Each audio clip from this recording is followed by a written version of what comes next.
మీ మొబైల్‌లో కూడా ఇలాంటి గ్రీన్ లైట్ వస్తుందా? సో, బీ అలర్ట్‌గా అయితే ఉండండి. మీకు తెలియకుండానే మీ కెమెరాని, మీ మైక్‌నైతే ఎవరో యాక్సెస్ చేస్తున్నారు. అది ఎలా ఆఫ్ చేసుకోవాలనేది ఈ వీడియోలో అయితే ఎక్స్‌ప్లెయిన్ చేస్తాను.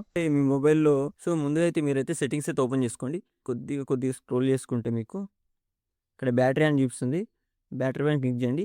బ్యాటరీ కన్జంప్షన్ ఏ యాప్ తీసుకుంటుందని తెలిసిపోతుందనమాట. కొంచెం స్క్రోల్ చేస్తే ఇక్కడ screen, Android system, camera and Instagram ఉంది కదా! సో, ఇన్‌స్టాగ్రామ్ యూజ్ చేస్తాం కాబట్టి చూస్తుంది.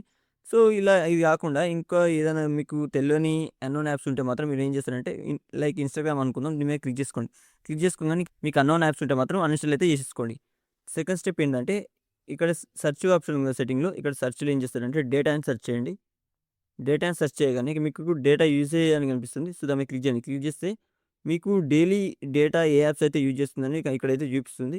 సో, మీరు కంప్లీట్‌గా చూసుకోవచ్చు. ఇక్కడ చాలా యాప్స్ అయితే ఉన్నాయి. సో, ఇక్కడ నేను లైక్ ఇన్‌స్టాగ్రామ్ అయితే ఎక్కువ యూజ్ చేశాను. సో, ఇలా అనమాట మీ బ్యాక్‌గ్రౌండ్‌లో మీకు తెలియకుండానైతే ఇక్కడ తెలియకుండా రన్ అయ్యే యాప్స్ అయితే ఇక్కడ చూపిస్తుంది లిస్టు. సో, మీరేం చేస్తారు దాని మీద క్లిక్ చేసుకోండి. క్లిక్ చేసుకోగానే ఆటోమేటిక్‌గా ఇక్కడ చూపిస్తుంది. సో, మొబైల్ డేటా, వైఫై, ఇక్కడ బ్యాక్‌గ్రౌండ్ డేటా ఇవన్నీ ఆన్‌లో ఉన్నాయి కాబట్టి మీకు ఇట్లా డేటా అని చూపిస్తుంది. సో, మీరేం చేస్తారంటే ఇక్కడ నుంచి మీ ఈ యాప్‌ని అయితే అన్‌ఇన్‌స్టాల్ చేసుకోండి. లేదంటే ఇక్కడ డేటా ఉంది కదా! సో, ఇవన్నీ ఆఫ్ చేసుకోండి. ఇలా చేసుకున్నట్టయితే మీరు మీ ఫోన్ అయితే ప్రొటెక్ట్ చేసుకోవచ్చు. Information me friends and family కూడా షేర్ చేయండి. వాళ్ళు కూడా యూజ్ అవుతుంది. అండ్ మోర్ టెక్ అప్డేట్స్ కోసం మన ఛానెల్‌ని సబ్స్క్రైబ్ చేసుకోండి.